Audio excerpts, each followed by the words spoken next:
CPI general സെക്രട്ടറിയായി D രാജ തുടരാൻ ധാരണ. കേന്ദ്ര സെക്രട്ടേറിയറ്റിൽ ഡി രാജയ്ക്ക് മാത്രം പ്രായപരിധിയിൽ ഇളവ് നൽകാൻ തീരുമാനിച്ചതായും ഡി രാജ ജനറൽ സെക്രട്ടറി സ്ഥാനത്ത് തുടരുമെന്നും കേന്ദ്ര സെക്രട്ടേറിയറ്റ് അംഗം ഡോക്ടർ കെ നാരായണ പറഞ്ഞു. ദേശീയ എക്സിക്യൂട്ടീവ് കൗൺസിൽ യോഗങ്ങൾക്ക് ശേഷമാണ് പ്രതികരണം. Very good morning Christina, Rijith.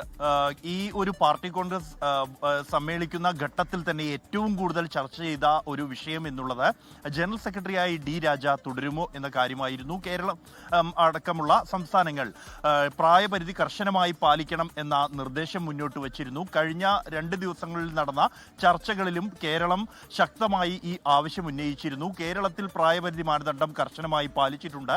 പ്രായപരിധി മാനദണ്ഡം ഭരണഘടനയിൽ ഉൾപ്പെടുത്തിയതിനാൽ തന്നെ ഡി രാജ അടക്കമുള്ള പ്രായപരിധി പിന്നിട്ടവർ ഒഴിയണം എന്നുള്ള നിലപാട് തന്നെയാണ് കേരളം ആവർത്തിച്ചത്.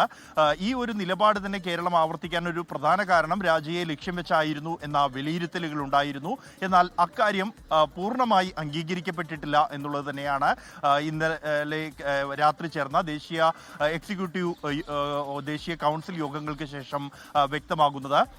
ജനറൽ സെക്രട്ടറി ഡി രാജയ്ക്ക് മാത്രം ഈ വിഷയത്തിൽ പ്രായപരിധിയിൽ ഇളവ് നൽകാനുള്ള ഒരു ധാരണയിലേക്ക് യോഗത്തിൽ കാര്യങ്ങൾ എത്തിയിരിക്കുന്നു.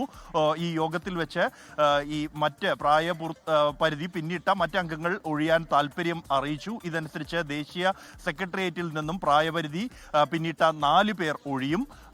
അതേസമയം ഡി രാജ തുടരും. അദ്ദേഹം തന്നെ ജനറൽ സെക്രട്ടറി ആകാൻ ഉള്ള ഒരു തീരുമാനവും എടുത്തിരിക്കുന്നു ദേശീയ എക്സിക്യൂട്ടീവ് യോഗത്തിൽ.